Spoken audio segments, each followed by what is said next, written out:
for joining us, everyone. And I'm delighted to welcome you here to MST and Eastern's virtual Open Week.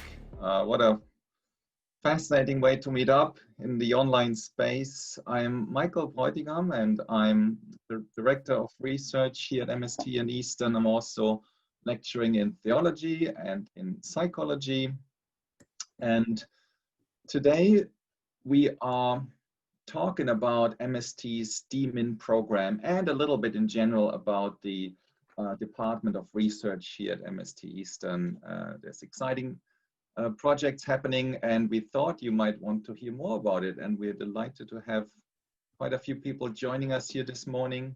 I hope you can all hear us. If you run into any technical problems, please let me know in the chat, or if you have any questions you don't want to raise in public for any reason whatsoever, please use the chat, the private chat even, and we can get back to you. Now, I'm doing this session together with my colleague, Tom Kimber. Dr. Thomas Kimber is, oh, why don't you introduce yourself, Tom? Say a little bit about yourself. Yeah, glad to do that. Thanks, Michael. And it's good to share this with you. And you may pick up along the way this morning that Michael and I work very much as a team. And there's a third member of our team who isn't on the screen today, and that's Judy, who is our very valuable administrator, and she keeps all things going. But this is a little different from the other webinars that we're having this week, Open Week, because it is just very specifically information about our doctoral programs, specifically the DMin. We'll tell you a little bit more about that in a few minutes. But my name is Tom Kimber, and I've been at MST for just over 5 years now. And I'm the coordinator for the Doctorate of Ministry, and work alongside Michael in postgrad and a lot of doctoral supervision, and very glad to be a part of this team. My areas of interest are in pastoral theology, spirituality, spiritual formation, and mission as well. And before I came to MST, I was a missionary and a pastor, and did some teaching at Biola University in the States before we came here. And so very glad to be a part of this, and really excited to describe a little bit more about our Doctorate of Ministry program as well. And we did it this way in a more relational format, so that you will have opportunities to talk with us directly. When it comes to doctoral programs and preparing for doctoral programs, and even just postgrad in general, it really is a very personal process that we take everybody through. And so we really want to give you the opportunity to ask questions and to be a part of this conversation. So you're welcome to do that as well. So yeah, glad to be here and glad to have you a part. And it's possible that other people may join us along the way, and that's very very possible. So we hope to see others as well. Yeah, Michael, back to you. Thanks, Tom. And again, welcome everyone to this webinar. Well, it's not really a webinar, it's a Zoom meeting, actually. As you said, Tom, you're right. It's still part of the MST and Eastern Virtual Open Week, and we're delighted to have you here on board with us for this about an hour. So here's what we plan to do.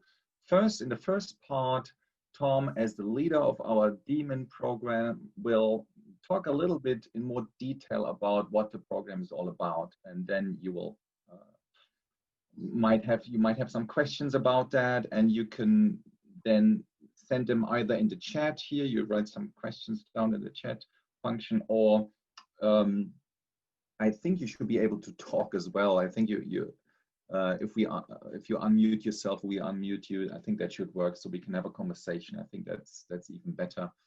And then in the latter part, in the second part, we can talk about MST's research department in more general terms, looking also maybe at the PhD program if you wish, for the MPH, Master of Theology. But anything you want to talk about in the area of research and higher degree research, we are happy to engage here with you. So thanks for joining us again, and I hand it over to Tom. Yeah, good. Thank you, Michael. And I am really delighted to be able to talk a little bit about our DMin program at MST. It is a program that personally I'm very excited about. In the last few years with the ACT, we completely redesigned our DMin, recognizing that we really needed to change the program to meet the needs of the church today, mission today, ministry today.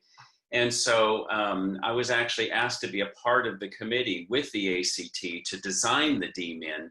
And so I find that it's, I think, a very exciting program. And I think the response of the people who have joined the DMin over the last year have been very, very positive. And I think they're very excited about the program. And so what is the point of a DMin in general? And what is the MST DMin all about anyway? Let me give you some words that I would describe the MST DMin and what makes it unique. The first thing is really drawing on MST's heritage and history. It is a missional program. It draws on the depth of our history and our tradition as a college in order to meet the contemporary needs of the church and society and really the global community. And it is one of the uniquenesses of the DMin at MST that it does have a missional focus and really a global focus. Our current cohort has people here in Australia, as well as New Zealand and South Korea. And so it really is global, but it is also very local for each of those people as well. And what we're discovering through our studies and our research at MST and really in our missional programs is that mission happens when God's people join with Him in His work of redeeming all things through the blood of Jesus Christ. And I like to take that out of Colossians chapter 1, verses 15 through 20, that God is at work redeeming all things and through the blood of Jesus Christ. And so we are joining with Him in that work of His mission to the world of redemption. So it has a distinctly missional focus. Secondly, it is formational. As I like to describe it, especially in my class in missional spirituality, that personal spiritual formation is the foundation of ministry formation, that we have to connect those two together. So there is a personal spiritual formation component to the program. And that's what leads to ministry transformation, that ministry really is the outflow of what Jesus is doing in any one of us at any given time. And so ministry transformation flows out of personal spiritual formation. And so a part of the DMin program is that you will be a part of a cohort of like-minded ministry practitioners. And your personal formation portfolio will include reflections on personal growth, spiritual growth, and ministry integration. So it is formational, and that formation leads hopefully to ministry transformation. And we see how those are connected to one another. And the third word that I would use to describe the DMin at MST is that it's personal. You will have an opportunity to apply your learning in a project that will enhance your personal ministry, whether that's present ministry or future ministry. And a lot of people in the DMin will look ahead to what is down the road. Where is God leading me in my future ministry? And what will come as a result of this? And how do I prepare myself for that?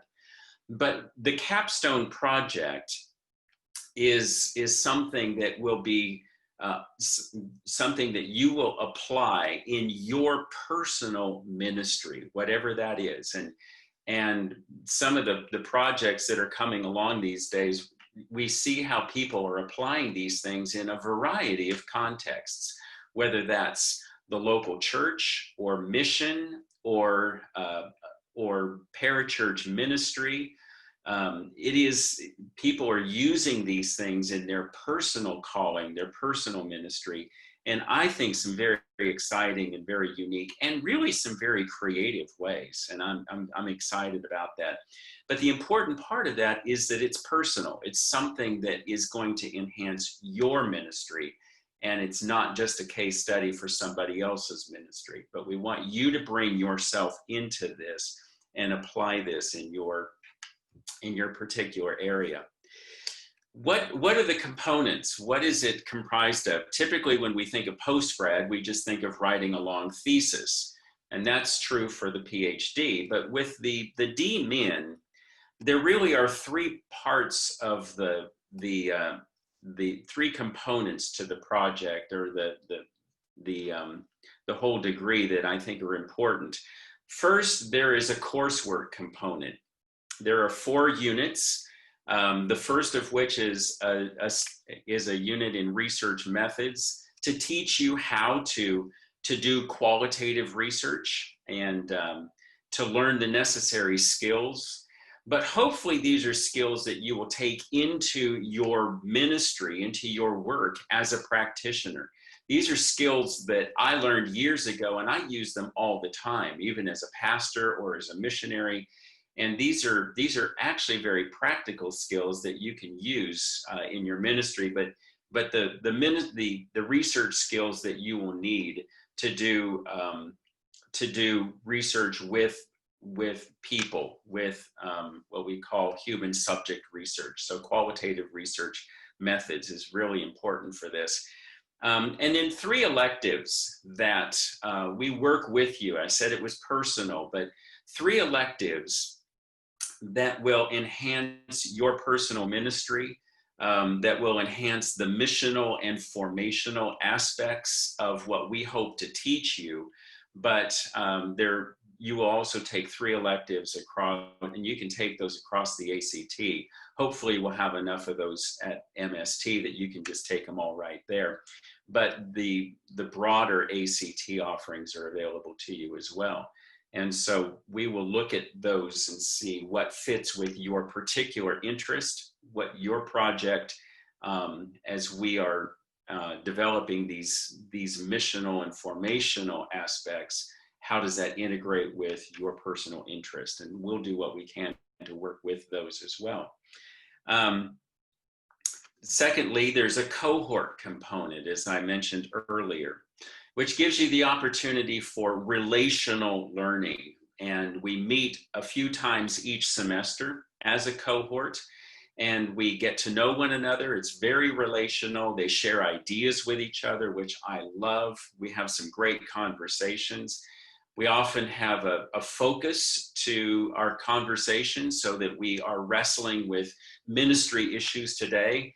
The obvious one, our most recent cohort meeting, we talked about what does ministry look like in a COVID era, and how should we as ministry leaders be thinking about this? What are the kinds of questions we're asking?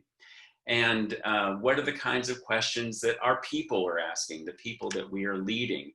And so as ministry practitioners, we need to be looking at that from a different perspective, really, as how we guide people through an era like this.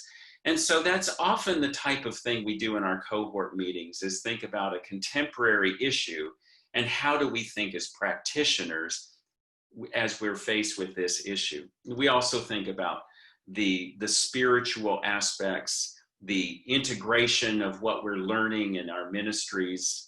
I love how they sharpen one another. They ask one another questions about their ministry and their life and their work and what they're learning, and that's fascinating as well. And out of those discussions grows the personal formation portfolio that you're developing all along the entire program. Each semester you're in the DMin, you're a part of that cohort, and so from the very first day you join until the day you graduate, you're a part of a group of people who travel together. And periodically, we meet as an MST cohort with the larger ACT cohort. So you'll get to know DMin candidates from across the ACT as well.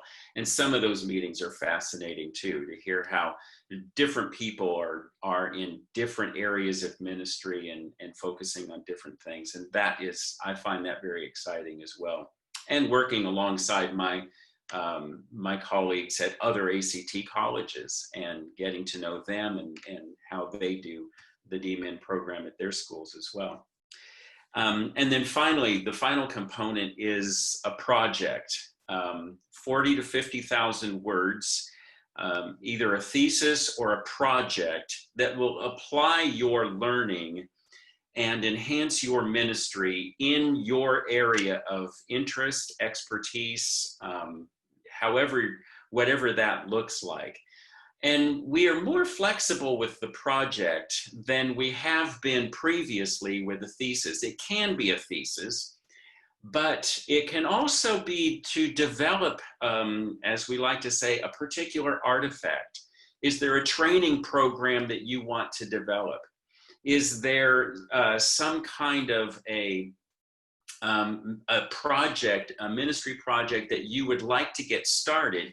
This becomes an opportunity for you to do that.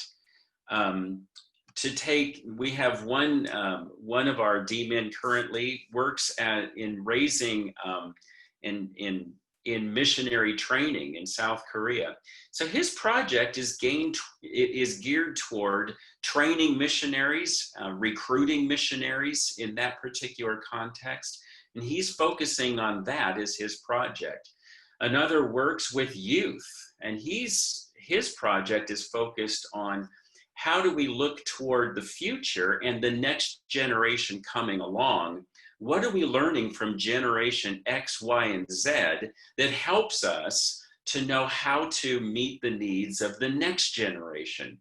And so he's looking forward, and how do we focus on that generation? What are the ministry opportunities and the ministry tools we're going to need as we look ahead to the future? And so these projects are geared toward the ministry interests that these people are engaged in. And it's fascinating to see what people bring into that. And so it can be varied. It can be anything from a thesis to the development of a program or whatever that might be. So the project is very personal. And those are the components of the DMin. Full-time, 3 years. Most people, because they are ministry practitioners, do it part-time. And that's not unusual in postgrad, because usually our students are a little bit older. They have been in ministry, they're in positions of leadership, and so most of them do it part-time over 6 years. And so that would be a typical DMin process. You can speed it up or slow it down. You know, we have people doing all kinds of creative things, but that's the usual process for the DMin.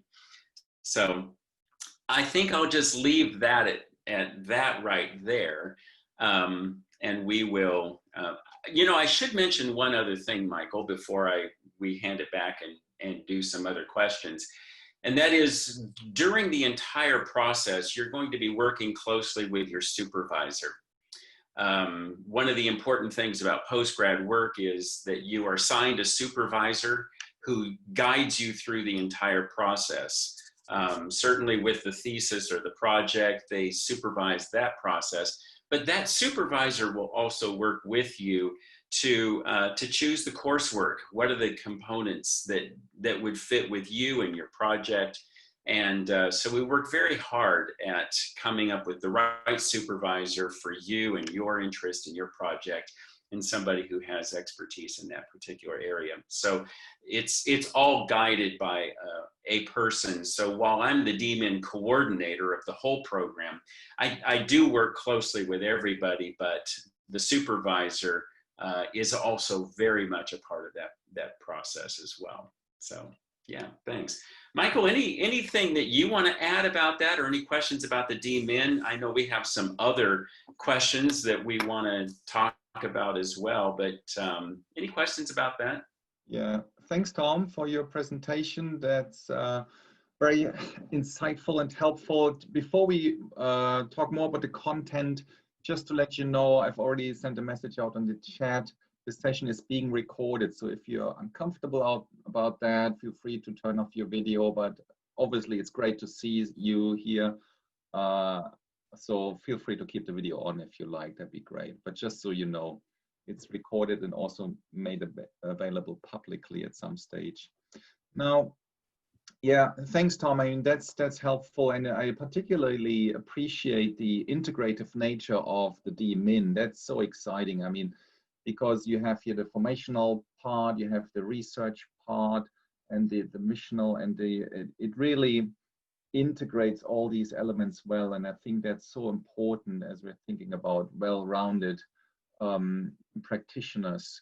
So first of all, I mean, before we talk some more, I'd love to hear from you any questions you might have, any concerns, any, do you want to know anything more about anything?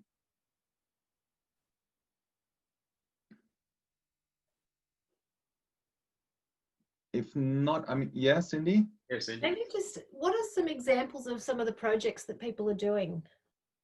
Yeah, again, as I said, it's varied. We've had, as I said, you know, in the past, a lot of the DMin projects have had to do with pastoral ministry, something in the church. That's been pretty typical, or mission, and that's been pretty typical. With the revised DMin, it really, I think, has opened it up to a broader spectrum of students. We've got, here's a fascinating one, Cindy. We've got one of our students is in New Zealand, and he has worked for years in mediation, and especially cross-cultural mediation. He lived for a while in Jerusalem, and so did a lot of mediation projects between Jews and Arabs, and so now lives in New Zealand and does a lot of cross-cultural mediation projects.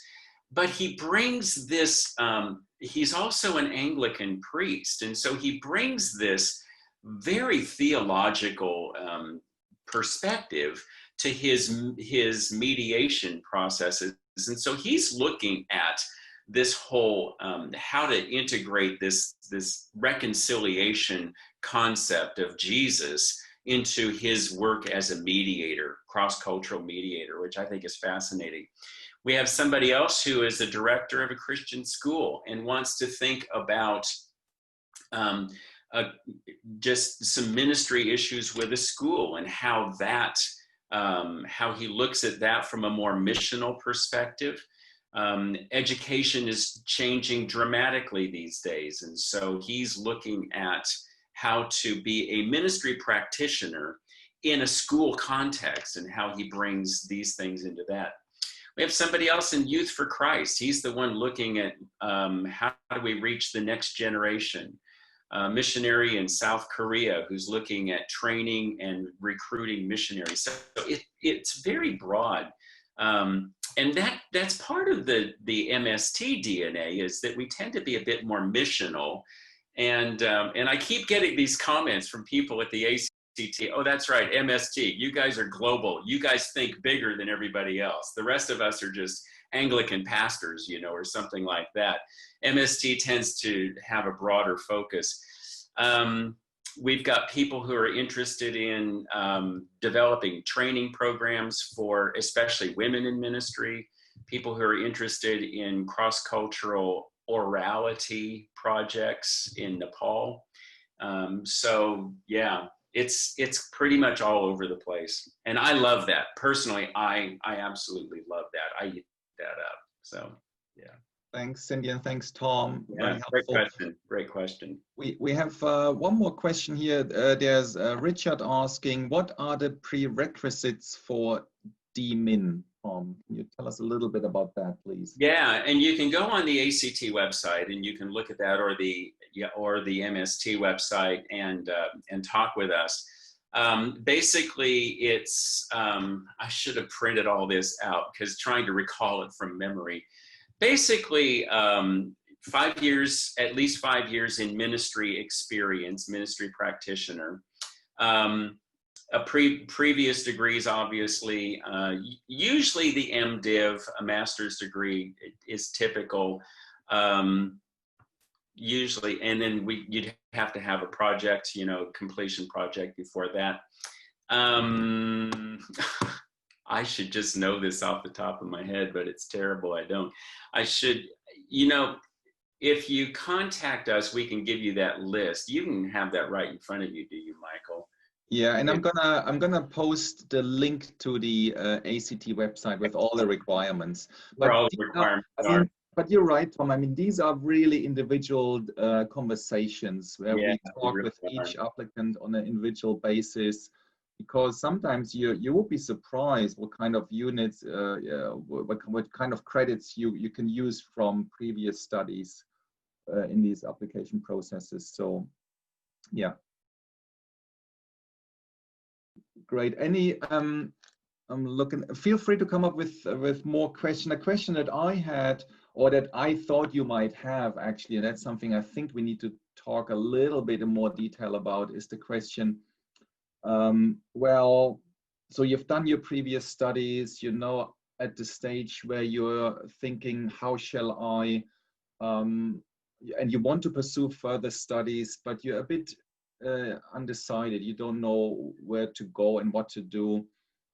You're maybe considering doing a PhD or a DMin. Now that you've heard, maybe you wanted to do a PhD, and now after Tom's presentation, you think, oh wait, maybe the DMin is the right degree for me actually. So maybe, Tom, can you tell us a little bit about the differences here between these two degrees? Yeah, one of the common questions I get is that question, well, why do a DMin? Why would I do this? And so here are 4 thoughts that I would put out. Why would I consider doing a Doctor of Ministry degree? First of all, increase capacity for ministry. You may find that you just kind of hit this place where I feel like I've gone as far as I can go. And here's a kind of a common situation that I run into with people. I'm a pastor of a church. I feel like I'm kind of running at my capacity. Maybe I want to plant a new church, but I don't really have the skills to do that. I'm just kind of at my capacity. This is a great opportunity to, as I would say, increase your capacity, to gain some new skills, to expand your thinking, to run your ideas past other people. What do you think about this?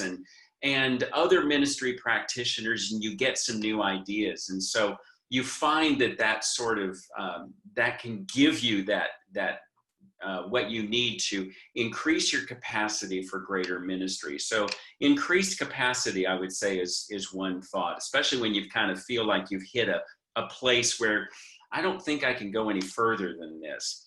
Secondly, maybe focus on a ministry objective.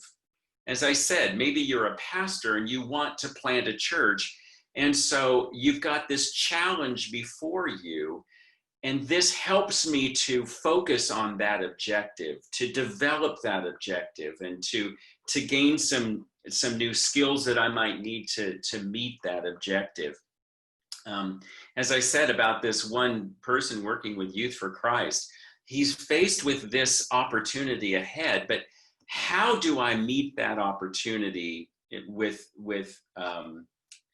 everything that I have, more fully engaged with it? So he has a ministry objective that he's going after. Third, a renewed passion for the ministry that God has given you. Sometimes you just need something to kickstart, maybe to kind of rekindle that flame, as Paul says to Timothy, stir in you that flame and impassioned of your ministry. And so a renewed passion for the ministry that God has given you is often a good reason for doing this. And I would say, fourthly, a renewed perspective on God's work and our place in it. And sometimes we can be so involved in ministry, we just get busy doing the things that we're doing. We need to step back, take a look at it. What is this thing that we call ministry? And I need renewed perspective about that. What is God doing in the world?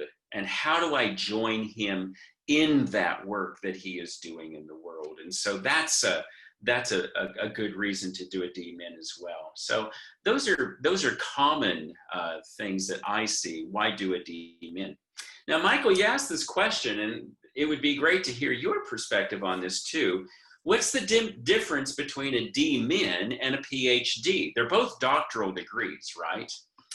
Here are the primary difference between the DMin and the PhD. The PhD, which is probably the best known of all the doctoral degrees and universally recognized, everybody has a PhD, it seems. The emphasis in a PhD is on the discovery of new knowledge. We want to discover something new that we haven't known before. We explore that in new ways. It might have a practical component or implications that come out of that, but really the emphasis is on the discovery of knowledge. And that's the whole point of the PhD. It can flow into ministry, and anytime I do PhD supervision, being the practical pastoral theologian, I always say, okay, so what? Where's this going? So I do want some kind of a practical outcome from every PhD that I supervise. But the emphasis is on the discovery of new knowledge. With the DMin, the emphasis that you've probably already picked up is on what we call praxis, or the emphasis on ministry. The DMin is for ministry practitioners to enhance their ministry, to grow in their ministry. And so the emphasis is, there is usually a new knowledge component in it, but the emphasis is always on how does that enhance ministry? What are we going to do with that? So the development of programs, something that flows out of that. And so really that's the difference. The main difference between the PhD and the DMin is the difference between knowledge and praxis, and how we look at those two things. Anything you want to add to that, Michael? You do a lot of supervision with PhDs mostly. You don't have any DMins, do you? You're pretty much just on the knowledge end of things. But thanks for that, Tom. That's very helpful. And as you were explaining that, I also thought it is a little bit of a personality thing too. So I think if you can really, if you think about yourself, I think you know yourself quite well. So imagine you would have to really deal with one subject, with one topic for 3 years full-time, 6 years part-time, sometimes really almost locked away in the library once we can go to a library again. Would you be comfortable with that? Can you imagine doing that?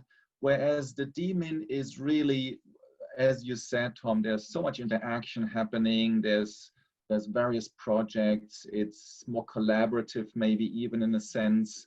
So, and more integrative.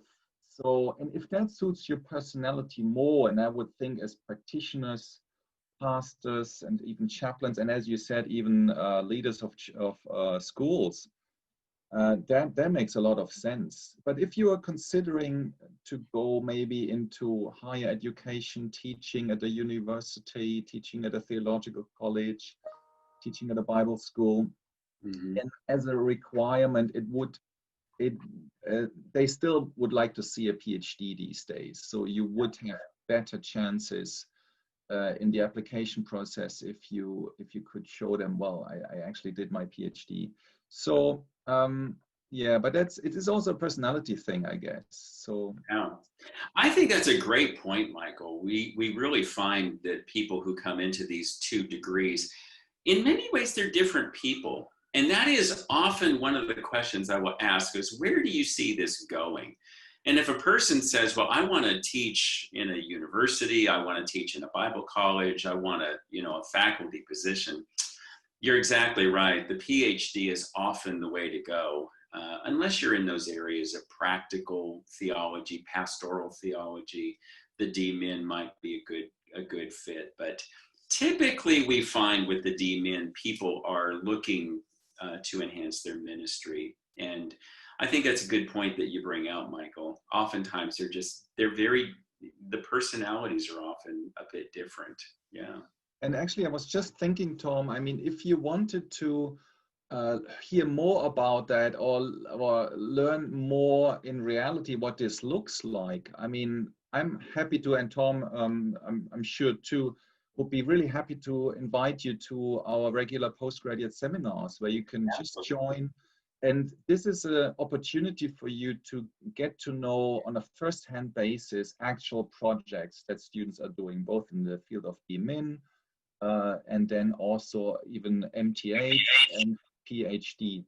So we have regular postgrad seminars, and feel free to drop us an email or in the chat function if you're interested, and I'll make a note and I'll send you an invitation out for our next postgrad seminar, which is actually coming up next week. Well, this coming Monday, if I'm not mistaken. So you're more than welcome to join us and you get a first-hand impression of what this could look like. As we're speaking about this, Tom, I think it might make sense to introduce to our participants here the rich variety of authors that we have and even centers of excellence that we have here at MST Eastern. So we have this postgrad seminar where we meet on a regular basis, faculty and students, to discuss research projects, which is such a really fruitful context to talk about important ideas. And then we have also the Centers of Excellence. We have the Arthur Jeffrey Center of the Study of Islam, where you can do a project, obviously, in the area of relationships between Christianity and Islam. So that is something where we have quite a few experts available if this is your area of interest. I myself am leading the Center for Theology and Psychology, which has just launched. You can look at I'll send you the link for our website in the chat in a moment, so you can study the areas in the integration of theology and psychology if this is of interest to you. What else, Tom? We have a few more things going on, I think. Yeah, as you mentioned, the postgrad seminars, which we do monthly during each semester. And in fact, the next postgrad seminar next week, we have one of our DMin students presenting and one of our PhD students.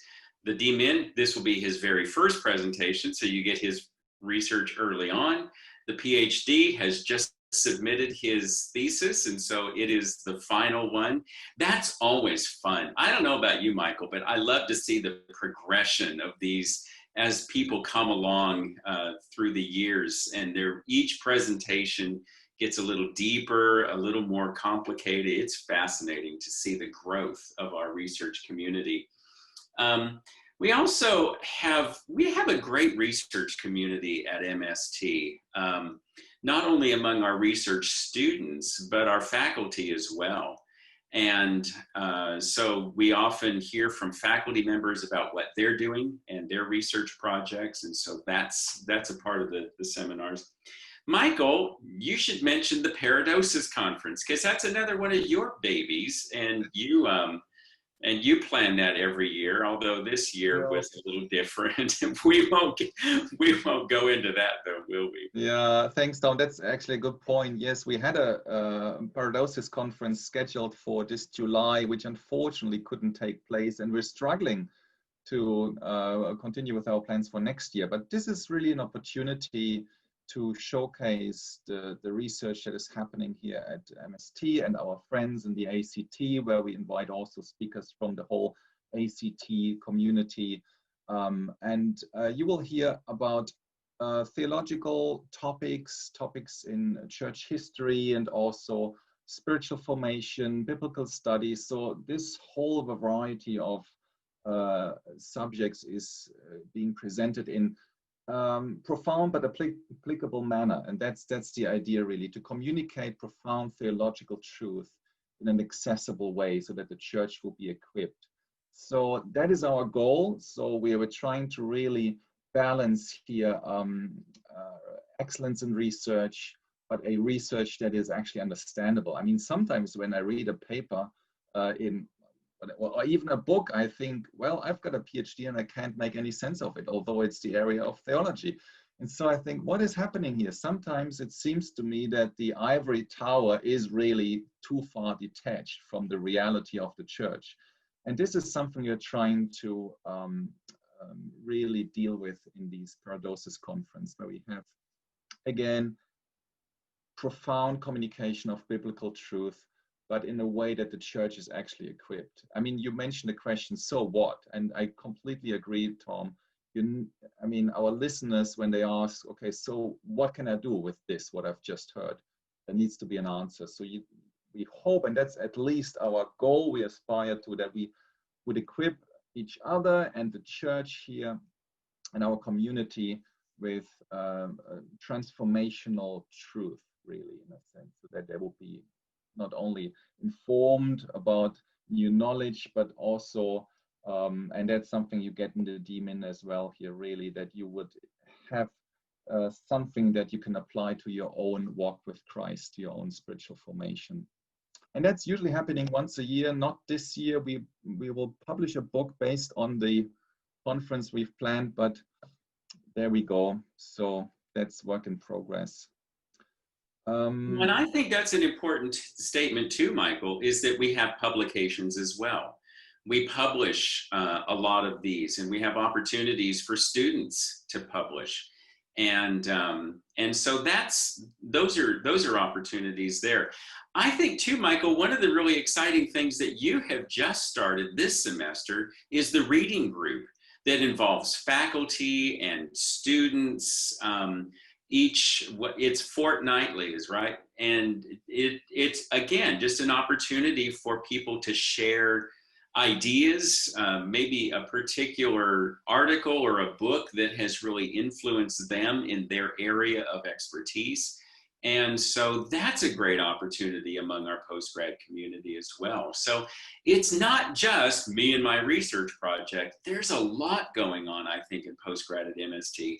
And I'm personally really excited to be a part of all of that. Yeah, thanks, Tom. And great reminder. And again, my invitation to you, if you would like to join us for the reading group, you're more than welcome to do so. Send me a note in the chat or email our postgraduate assistant, and we'll put you on the list. Just like last Tuesday it was, we talked about an article, from quite a challenging article, but that's where the community comes in. So we were helping each other understanding this article, making sense of Kant and Hegel, and that is really not easy to do. But as we helped each other, we actually could make progress in our, not only in our thinking, but also how we apply this to our own lives. And that is really, if you can understand and apply Kant and Hegel, that's quite an achievement. And I think you can manage that only together. If I hear Kant, I get a nervous itch, so I don't know, I need help. But that's a great thing. And publications, yes, you manage publications, Tom, important point, yes.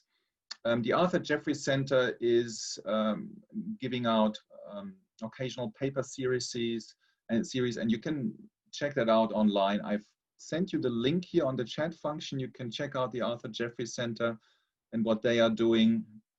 And also with our Center for Theology and Psychology, we hope to make available some resources on a regular basis. You can check that out. Also some more academic pieces.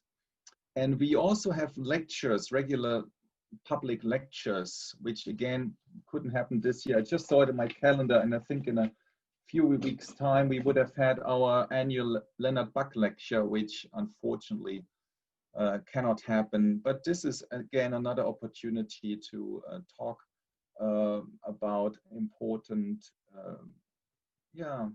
themes that the church is faced with at the moment. And I think that's today more important than ever, that we as a church, where we cannot meet up, that we still find ways to talk about how do we deal with all this, how can we encourage one another, continue with our research even. It's so important. So we found a way, fortunately, as a research community to meet up for panel discussions, for presentations. So we're very grateful here that this is still continuing.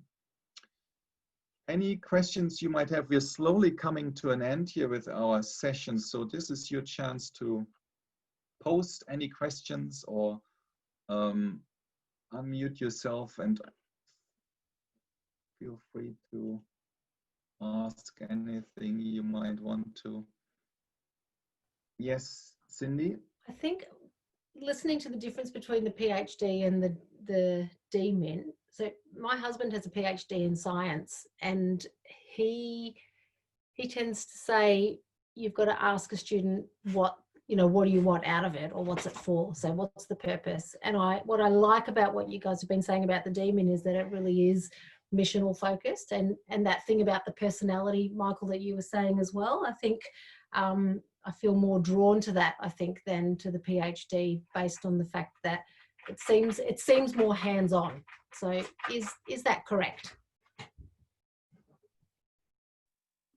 I would say yes. And it's one of the reasons why in research methods, we teach you how to do qualitative research, because that is very hands-on. Qualitative research in particular is, it's what we call human subject research, where we're actually involving other people in the project. And your typical DMin project includes other people, interviews, questionnaires, some kind of a real life situation that you are studying. And so that's it. I would say your typical DMin, because they're practitioners, they are hands-on people. And that's just part of the personality of the DMin person. When they come in with a question, it's not a theoretical, hey, I read this in a book. It's, hey, here's a situation in my church, in my mission, in my whatever. And let's talk about how do we approach that? How do we think about that? So yeah, it tends to be very hands-on, and that's the praxis emphasis within the DMin that really gives it that hands-on feel. Yeah, I would say that's a good observation, Cindy. Yeah. Thanks, Tom. And yes, great. We're slowly coming to an end. I mean, thank you so much, Tom, for explaining to us a little bit more about the new DMin program, and also the relationship between the DMin and the PhD. I think that's very important, and I hope you all feel a little bit more clarity in your head as you think about further studies. And we're more than happy to talk with you. Oops, what's happening? Oh, yeah, I'm back again. We're more than happy to talk with you, and please get in touch. And I'd like to invite you for our next webinar. And the next webinar in our virtual open week at MST Eastern is tonight at 7 p.m. And the title is Leading in Complexity and Diversity. So it's about leadership, and it is with Tim Myers, Kirk Franklin, and Jude Long. So they are going to share from their own experiences in leadership. Thanks so much, everyone. Thanks, Tom, for sharing, and thank you for joining us this morning. Goodbye.